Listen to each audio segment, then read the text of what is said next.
Meu nome é Sabrina e eu sou ansiosa. Eu sou ansiosa e eu sou jornalista. Jornalismo e ansiedade são praticamente sinônimos. Na vida profissional, eu sempre tive a impressão de que a ansiedade era minha amiga, porque ela me fazia mais ágil, mais produtiva, super produtiva, criativa.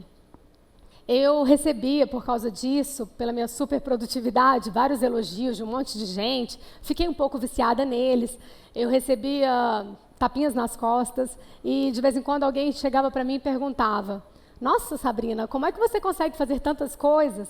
E eu respondia: "Ah, que nada." Só que, no fundo, eu queria dizer: eu consigo fazer todas essas coisas, virando noites, com a boca seca e tendo taquicardia. No final de 2012, eu fazia uma revista semanal em Belo Horizonte.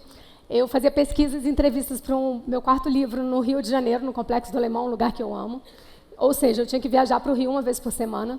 E além desses dois trabalhos, que eram meio que fixos, eu tinha outros 11 projetos profissionais. 11 projetos profissionais. Por quê? Porque eu era viciada em futuro. Eu tinha vontade de fazer coisas para não ter que lidar com o presente. Aos poucos eu fui percebendo assim que aquela ansiedade toda não era exatamente minha amiga. Bom, eu diminuí a minha rotina, eu desacelerei. Pensei, agora vai. Agora eu vou ficar bem calma e feliz. Mas não tão rápido. Eu era viciada no futuro e a gente precisa de um certo tempo para se adaptar e conseguir pensar no presente. E quando eu consegui isso, comecei a conversar com outras pessoas ao meu redor, com amigos e tudo mais, e eu cheguei à conclusão de que eu não estava sozinha nessa luta, que mais pessoas tinham esse tipo de problema, esse tipo de negligência com o agora, com esse instante, que no final das contas é tudo que a gente tem, né? E foi assim que eu tive a ideia de fazer um experimento social. Perguntar em várias cidades, a várias pessoas, alguma coisa nesse sentido. Eu ainda não tinha certeza no começo de que pergunta seria essa.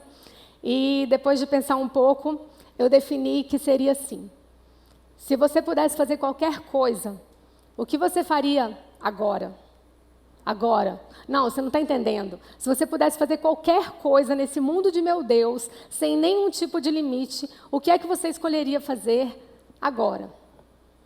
Para minha alegria, as pessoas toparam responder a minha pergunta. O que eu faço, em geral, nas 15 cidades onde eu estive até hoje, com a minha urna amarela, e conversei com mais ou menos 300 pessoas, eu faço assim: eu fico parada do lado da minha urna, esperando que algum curioso chegue até mim. Geralmente isso acontece. De vez em quando é mais difícil, dependendo da cidade, sei lá, ou do lugar onde eu estou parada, eu fico tentando fazer contato visual com alguém, vendo se essa pessoa se anima a vir conversar. E também tem dia que as pessoas estão muito corridas e eu corro atrás delas para tentar perguntar: ei, se você pudesse fazer qualquer coisa, o que é que você faria agora? Viajar. A maior parte das pessoas dá alguma resposta, escreve e coloca dentro da minha urna respostas relacionadas a viagens. Muito interessante. A primeira vez que eu fiz esse experimento foi em Tel Aviv, Israel. Um pouco depois eu fiz em Belém, uma cidade de palestinos, na Cisjordânia. Nos dois lugares eu verifiquei o que mais tarde se confirmou como uma tendência dessas respostas. As pessoas querem viajar, majoritariamente essa é a resposta assim, que reina na urna, mas, mais que isso, no universo dessas pessoas que escrevem sobre viagens, a maioria delas quer viajar acompanhada de alguém querido ou com o objetivo de ver alguém que ela ama. Então, em Tel Aviv, alguém escreveu na minha urna que queria ver o irmão. E em Belém, alguém disse que queria viajar para ver a mãe. No final das contas, tem a ver com conexão humana. E conexão humana é outro grande tema. Eu gostaria de encontrar meus amigos, gostaria de dar um beijo na minha namorada. São alguns dos exemplos de respostas de pessoas que falam que querem só encontrar alguém. Na verdade, se a gente juntar o que tem a ver com as viagens que se relacionam a ver pessoas queridas e as pessoas que simplesmente, independentemente de viagem, falam que querem ver parentes, namorada, amigo, namorado, enfim, a conexão humana passa na frente. Tem gente que me comove de verdade mesmo, e não é tão raro assim acontecer. Tem gente que fala exatamente o nome das pessoas com quem gostaria de estar. Ok, mas viajar, ver quem eu amo, são respostas meio que a gente poderia prever, né, que elas apareceriam. Eu mesma acho que se alguém me perguntasse isso na rua, seria isso que eu falaria. Mas o que eu não estava preparada quando eu comecei esse experimento social foi para receber as respostas tão simples que as pessoas davam. Tão simples, a ponto de se resumir em comer, beber, fazer sexo, dormir, o básico, o essencial, o básico do básico da vida humana. Puxa vida, qualquer coisa, e as pessoas falam isso. Eu acho bem interessante. E mais que isso também, de vez em quando, claro, rolam umas respostas meio maluquinhas. Por exemplo, sair correndo e gritando. Correr e gritar são atividades, ações que a maioria de nós é capaz de fazer sem grandes problemas. O que nos impede?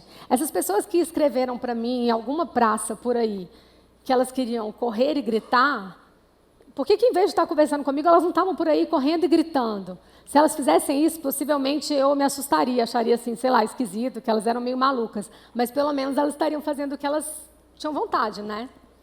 E no final das contas, isso deveria importar, eu acho. Tomar banho de rio e nadar no mar.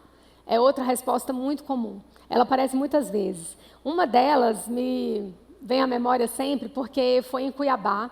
E justamente lá, nessa cidade, eu coloquei a minha urna num lugarzinho assim, bem ao lado do rio. Dava até para ficar ouvindo mesmo o barulho da água. Alguém escreveu que queria tomar banho no rio Cuiabá. E quando eu voltei para o hotel e fui fazer o que é uma das minhas coisas favoritas, ou seja, ler as respostas das pessoas, eu vi que essa pessoa queria então tomar banho de rio. Fiquei imaginando, será que essa pessoa tomou banho de rio naquele dia? Será que ela, se não tiver tomado naquele dia, será que ela tomou banho de rio no dia seguinte? Será que ela ia estar por ali no dia seguinte?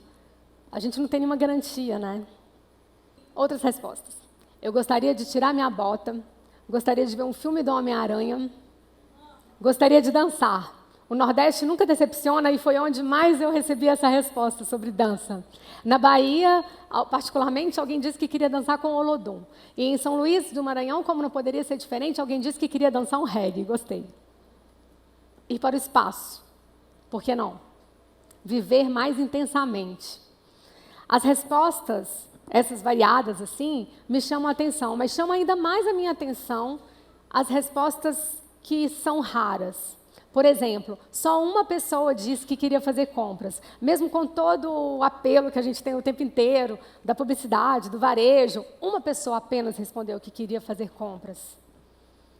Também uma pessoa só respondeu que queria ganhar na loteria. E ninguém nunca, em nenhum lugar, ninguém nunca me disse que queria tirar uma foto muito bonita para arrasar nas redes sociais, ganhar muitos likes, followers, compartilhamentos. Ninguém nunca disse isso. Só 3 pessoas me falaram, ou seja, quase que uma para cada 100, né? Se eu conversei com quase 300, que estavam fazendo naquele instante exatamente o que elas queriam. Uma em cada 100 pessoas, eu acho que é algo para a gente pensar. Uma em cada 100 pessoas me disse que estava já fazendo aquilo que queria. O que eu aprendi com a minha urna, até agora, que eu pretendo continuar com ela por aí, por muito tempo. O que eu aprendi com essas pessoas generosas a ponto de conversar com uma desconhecida como eu na rua ou na praça pública, o que eu aprendi com essas pessoas curiosas o suficiente para participar desse experimento, foi que eu sou bem parecida com elas. E depois que eu descobri isso, eu agora me acho parecida com todo mundo, aposto que também com vocês. Eu me sinto parecida com as pessoas de 2 formas. A primeira delas é nos desejos simples. Não estou dizendo que a gente não tenha sonhos grandiosos ou metas ambiciosas. Ok, isso pode variar de pessoa para pessoa, mas acho que os desejos simples são uma base comum. É algo que nos aproxima, nos assemelha. Outra coisa, a segunda coisa, é que esses desejos simples tendem a ser negligenciados. A gente deixa para depois as nossas vontades. Como se a gente tivesse assim, todo o tempo do mundo, a gente abre mão do presente com muita facilidade, né? A gente se esquece que o presente é tudo que a gente tem. Eu sou uma ansiosa em recuperação. Eu quero falar com vocês que eu já não estou mais disposta a abrir mão do meu presente por nada. Nem das festinhas de família, nem dos abraços nas pessoas que eu amo, nem de mergulhar no rio. É um exercício um dia por vez. Eu quero fazer essa pergunta para vocês. Vocês receberam, dentro do caderninho que vem no kit, um papelzinho amarelinho e mal cortado, igual esse todo que vocês viram agora há pouco. Eu gostaria que vocês respondessem para mim, por favor, essa pergunta. Se você pudesse fazer qualquer coisa, o que você faria agora? A minha urna vai estar esperando por vocês no final, lá perto de onde vocês fizeram o credenciamento. E mais importante que tudo, eu gostaria que vocês pensassem junto comigo numa outra pergunta, que é essa que eu tenho feito, não na praça mais, mas para mim mesma, e divido agora com vocês. Se não for agora, quando?